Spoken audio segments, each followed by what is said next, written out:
महाराष्ट्र के पूर्व सीएम उद्धव ठाकरे और उनकी वाइफ रश्मि ठाकरे के घर मातोश्री में बेहिसाब खजाने को लेकर अभी अभी एक बहुत ही बड़ी अपडेट आ रही है। सबसे बड़ी बात, इन खजानों को लेकर बाकायदे डिटेल में पूरी अपडेट दी गई है और साथ में ही सेंट्रल एजेंसी ईडी और सीबीआई के द्वारा कार्रवाई करने को लेकर भी एक बड़ी अपडेट आ रही है, जिसके बारे में मैं आपको इस वीडियो में बताने वाला हूं। आप सबको पता ही होगा कि महाराष्ट्र में अभी तक, जब तक उद्धव ठाकरे की सरकार थी, तब तक उनकी पार्टी और उनके विधायकों और मंत्रियों के ऊपर कई बड़े गंभीर आरोप लगे और उनके खिलाफ में कार्रवाई भी की गई।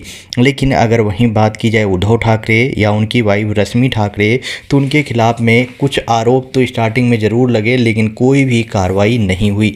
अब इन्हीं सब चीज़ों के बीच में अब जो है उनके खिलाफ में कार्रवाई करने को लेकर एक अपडेट आ रही है, जिसके बारे में मैं आपको इस वीडियो में बताने वाला हूं। लेकिन उसके साथ में ही बोलना चाहूँगा कि अगर आपको वीडियो पसंद आए तो वीडियो को लाइक करके शेयर करना ना भूलें। जैसा कि आप सबको जानकारी होगी ही कि उद्धव ठाकरे के खिलाफ में कुछ दिनों पहले ही मुंबई हाई कोर्ट में एक याचिका दाखिल की गई थी, एक पीआईएल दाखिल की गई थी और इस पीआईएल को जो है गौरी भिंडे नामक एक युवती ने दर्ज कराई थी। उनके द्वारा बोला गया था कि उद्धव ठाकरे के पास में आय से अधिक संपत्ति है और उनका जो है इसको लेकर कोई भी सोर्स नहीं है कि आखिरकार उनके पास में इतनी ज़्यादा संपत्ति कहां से आई, जिसको लेकर पहले ही मुंबई हाई कोर्ट में 2 बार सुनवाई हो चुकी है। लेकिन दोनों बार मुंबई हाई कोर्ट के जज ने सिर्फ और सिर्फ इसलिए कि पूरे केस पे जो है फाइनल डिसीजन नहीं लिया, क्योंकि दोनों बार गौरी भिंडे को जो है कोई भी वकील मिला ही नहीं। मतलब कि उनकी याचिका पर जब सुनवाई चल रही थी, वहाँ पर उद्धव ठाकरे के खिलाफ में कोई भी वकील जो है उतरा ही नहीं, उनके खिलाफ में लड़ने के लिए रेडी नहीं हुआ, जिसकी वजह से हर बार जो है केस को दूसरे डेट दे दिया जाता था।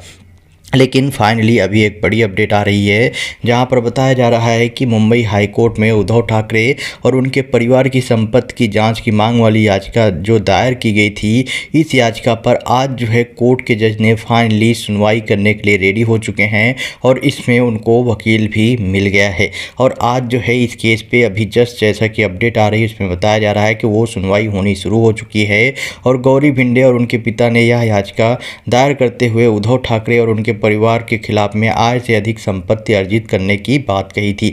सबसे बड़ी बात कि कितना, कहां पर कितनी प्रॉपर्टी है, कितना खजाना जो है उद्धव ठाकरे के पास बेहिसाब है, उन सब चीज़ों को लेकर 1 बाय 1 करके खुलासा किया गया है, जिसके बारे में आपको मैं आगे दिखाने वाला हूं।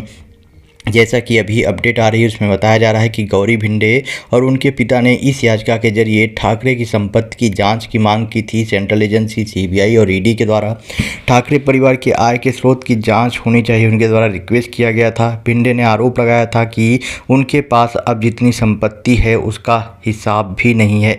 यही नहीं, उनके द्वारा कई बड़े गंभीर आरोप लगाए गए थे। उनके द्वारा बोला गया कि प्रबोधन प्रकाशन प्राइवेट लिमिटेड और उद्धव ठाकरे की आय का सही स्रोत क्या है, इसकी बाकायदे जांच की जाए। जब उद्धव ठाकरे मुख्यमंत्री थे और आदित्य ठाकरे पर्यावरण मंत्री थे, तब सामना अखबार का टर्नओवर सिर्फ और सिर्फ 10 लाख रुपए था।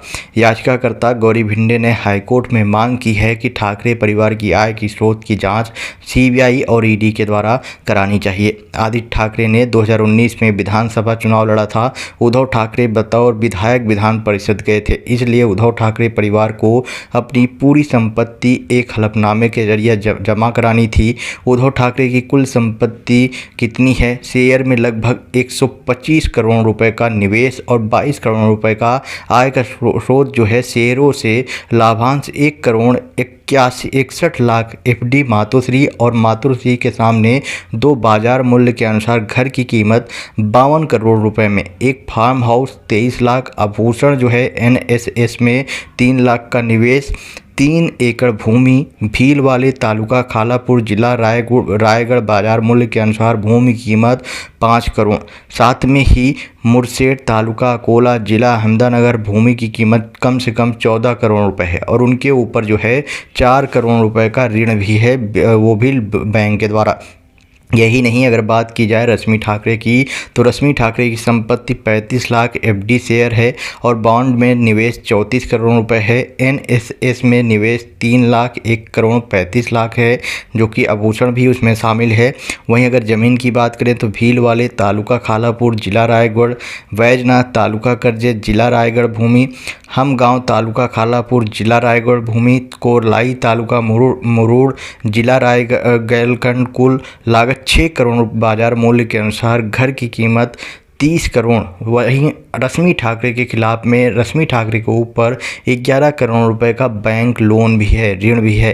ठाकरे की संपत्ति 10 करोड़ एफडी शेयर की गई है और बॉन्ड में निवेश 20 लाख। वही आदित्य ठाकरे की जो अपडेट आ रही है उसमें बताया जा रहा है कि आदित्य ठाकरे जो हैं उनकी संपत्ति 10 करोड़ एफडी शेयर और बॉन्ड में निवेश 20 लाख, 65 लाख आभूषण भूमि में निवेश और साथ में ही उनके नाम पे भी कई जगहों पे ज़मीनें हैं, जैसे कि बिलावले तालुका खालापुर जिला बाजार मूल्य के अनुसार रायगढ़ की भूमि की कीमत जो है 77 लाख रुपए है। वहीं पे श्री जी आर.के. ठाकुरली कल्याण बाजार की कीमत मूल्य के अनुसार 4 करोड़। एनएसएस में निवेश जो है इनका भी है, लेकिन इनका जो है कम है, सिर्फ और सिर्फ 3 लाख रुपए। मतलब कि अगर देखा जाए तो इसमें प्रॉपर पूरी डिटेल 1 बाय 1 करके दी गई है कि उद्धव ठाकरे के पास में इतनी ज़्यादा संपत्ति है, रश्मि ठाकरे के पास में इतनी संपत्ति है और आदित्य ठाकरे के खिलाफ में इतनी संपत्ति है। लेकिन सबसे बड़ी बात, इतनी संपत्ति अगर इनके पास आ गई है तो ये आई कहाँ से, इसका स्रोत कहाँ पे है, आखिरकार कहाँ से इन्होंने, जब इनके पास में ऐसा कोई स्रोत ही नहीं है जहाँ से इतना ज़्यादा भयानक तरीके से पैसा आ सकता है, तो आखिरकार उद्धव ठाकरे, आदित्य ठाकरे और रश्मि ठाकरे ने इतना ज़्यादा पैसा कैसे बना लिया। और अगर उन्होंने पैसा बनाया है, कोई स्रोत है उनके पास में, कोई सोर्सेस है जहां से वो पैसे लगातार कमा रहे हैं, तो वो अपडेट आखिरकार अभी तक उद्धव ठाकरे ने क्यों नहीं दिया, रश्मि ठाकरे ने क्यों नहीं दिया, आदित्य ठाकरे ने क्यों नहीं दिया, यहाँ तक कि तेजस ठाकरे जो कि इनके छोटे बेटे हैं उद्धव ठाकरे रश्मि ठाकरे के, उनका भी, उनके नाम पर भी अच्छी खासी प्रॉपर्टी है, उनके नाम पे भी अच्छी खासी जो है उनका नाम पे भी इनकम दिखाया जा रहा है। लेकिन सबसे बड़ी बात कि जब इतना ज़्यादा प्रॉपर्टी बना ली गई है तो ये इनकम आ कहाँ से रही है, इसको लेकर लगातार जो है कोर्ट में अभी बहस चल रही है। और फाइनली जो है अभी भिंडे की तरफ से जो वकील पेश हुए हैं वो अपनी बातें जो है 1 बाय 1 करके रख रहे हैं और उनके द्वारा डिमांड की जा रही है कि किसी भी हालत में इनको छोड़ना नहीं चाहिए, इनके खिलाफ में जल्द ही सेंट्रल एजेंसी और ईडी के द्वारा कार्रवाई करनी चाहिए, क्योंकि इनके घर में बेहिसाब खजाना है। जो ये इनके पास में ये पैसे इकट्ठे किए गए हैं, जो ये इकट्ठा पूरा धन है वो पूरी तरह से कहीं ना कहीं इलीगल है, इनके पास में कोई सोर्सेस नहीं है। तो हम चाहते हैं कि इसकी बाकायदे जाँच की जाए और जाँच करके पता लगाने की कोशिश की जाए कि इनके पास में ये मनी आई कहाँ से, ये धन आया कहाँ से। कहीं इलीगल एक्टिविटीज़ करके तो इन्होंने ये पैसे नहीं कमाए। इसकी अगर बाकायदे अगर जांच होगी तो सब चीज़ का खुलासा जो है पब्लिक के सामने हो जाएगा। इसीलिए जो है गौरी भिंडे ने ये याचिका दाखिल की है। बाय द वे अभी कुछ देर बाद अपडेट शायद आ जाए तो उसके बाद कंफर्म हो जाएगा कि ईडी जो है, ईडी और सीबीआई की जांच को मंजूरी मिलती है या नहीं। आपका क्या ओपिनियन है इस पर? आप अपना ओपिनियन कमेंट बॉक्स में बताएं और वीडियो ज़्यादा से ज़्यादा शेयर करें।